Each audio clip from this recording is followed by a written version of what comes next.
বৈধ আন্ডারস্কোর সম্পর্ক পর্ব_1 #সাজি আফরোজ শাড়ির আঁচল ঠিক করো। বেহায়ার মতো আমাকে শরীর দেখানোর প্রয়োজন নেই। আফরানের কথায় বোকা হয়ে যায় মুনিরা। জর্জেটের শাড়ি পরেছে সে, কিন্তু পিন না দেওয়ার কারণে কখন যে আঁচলটা খানিকটা বুক থেকে সরে গিয়েছিল বুঝতেই পারেনি। তাই বলে আফরান এভাবে বলবে? সে তো আর পরপুরুষ নয়, তার স্বামী। ভালো করে বললেই হয়। অবশ্য ভালো ব্যবহার তার কাছ থেকে আশা করাও ঠিক হবে না এখন, কেননা অন্য 4-5টা বিয়ের মতো তাদের বিয়েটা স্বাভাবিক নয়। মুনিরা গ্রামের মেয়ে, মা বাবার খুব বাধ্য মেয়ে। এস.সি পরীক্ষার পরপরই বাবা তার বিয়ে ঠিক করে। তার বাবার মতে গ্রামের মেয়েদের এত পড়াশোনা করে লাভ নেই। তার সাথে যে ছেলের বিয়ে ঠিক হয় তার নাম আনাস। ছেলেটি দুবাই কাজ করে, বিয়ে করতেই দেশে এসেছে। মুনিরাকে একবার দেখেই তার ভালো লাগে। মুনিরারও ছেলেটিকে পছন্দ হয়। দুই পরিবারের সম্মতিতে তাদের বিয়েও ঠিক হয়। কিন্তু বিয়ের দিন এমন একটা পরিস্থিতির সম্মুখীন হবে সে জানত না। বিয়ের আসরে আসার পথেই মুনিরার হবু বর মারা যায়। তাদের গাড়িটি একটি ট্রাকের সাথে ধাক্কা লাগে। হবু বরের মৃত্যুর জন্য দায়ী করা হয় মুনিরাকে। গ্রামের মানুষের মতে মুনিরা অপা বলেই আনাসের মৃত্যু হয়। আর তাই মুনিরাকে তাকে আর এই গ্রামে রাখতে চায় না। গ্রামের আর কোনো ছেলের সাথে তার বিয়ের চেষ্টাও করা যাবে না। ঘরের ভেতর থেকে এসব কথা শুনতে পায় মুনিরা। তার মা বাবার সাথে গ্রামের মানুষের তর্ক হচ্ছে শোনা যাচ্ছে। আনাস মারা গিয়েছে, এতে কি তার নিজেরও কষ্ট হচ্ছে না? বর না হোক, হবু বর তো ছিল, তার কষ্টটাও কেউ দেখছে না, উল্টো অপবাদ দিচ্ছে। এসব কি তার প্রাপ্য ছিল? ভাবতে ভাবতে তার ঘরের ভেতর কয়েকজন মহিলা ঢুকে পড়ে হাত ধরে তাকে বাহিরে নিয়ে যায়। এক ধাক্কা দিয়ে মাটিতে ফেলে দিয়ে একজন বলে ওঠে, এই মাইয়ার এখানে কোনো জায়গা নাই। এ মাইয়া গ্রামের পোলা সব খায় ফেলব।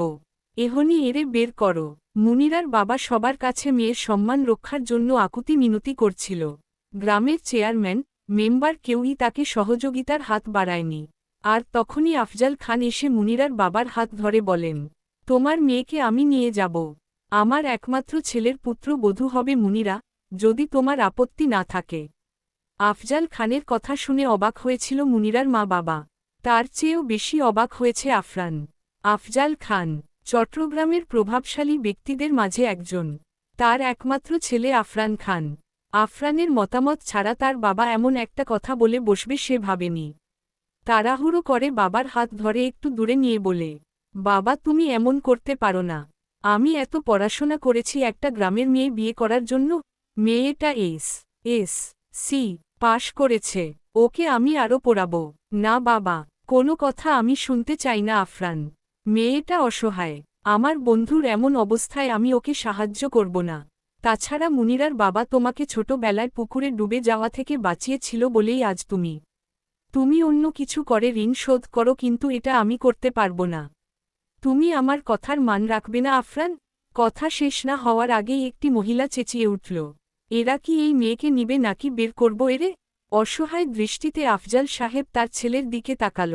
আর তখনই আফরান মাথা নেড়ে সাই দিল। অবশেষে হয়ে যায় আফরান আর মুনিরার বিয়ে। রওনা হয় তারা শহরের উদ্দেশ্যে। ঘরে পৌঁছে কলিং বেল চাপতেই দরজা খুলে সায়নী। আফরানের পাশে লাল কাতান শাড়ি পরা মেয়ে দেখতেই বুকটা ধুক করে উঠে তার। সাথে সাথেই আফজাল সাহেব বলে উঠে, আফরানের বউ এটা। বিয়ে খেতে গিয়ে বউ নিয়ে এসেছি, হা হা হা হা। সায়নীর মাথায় কিছু ঢুকছে না, সেই শুধুই আফরানের দিকে তাকিয়ে রয়েছে এক দৃষ্টিতে।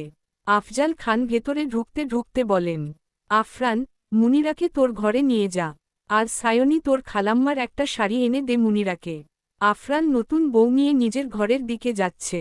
কিভাবে কি হলো কিছুই বুঝতে পারছে না সায়নী আফরানের খালাতো বোন। 7 বছর ধরে আফরানদের বাসায় থাকে সে। কারণ 7 বছর আগে অ্যাক্সিডেন্টে মা বাবা জনকেই হারায় সায়নী। সেদিনটা ছিল তার জীবনে এক ভয়াবহ দিন। সায়নীর পরিবার আফরানদের বাসায় বেড়াতে এসেছিল। তখন আফরানের মা ছিল 8 মাসের প্রেগন্যান্ট। রাতের খাবার খেয়ে সবাই বসে আড্ডা দিচ্ছিল। সেই সময় হঠাৎ পেটে ব্যথা করে উঠে আফরানের মায়ের। সায়নীর মা বুঝতে পারে তার পেইন উঠেছে।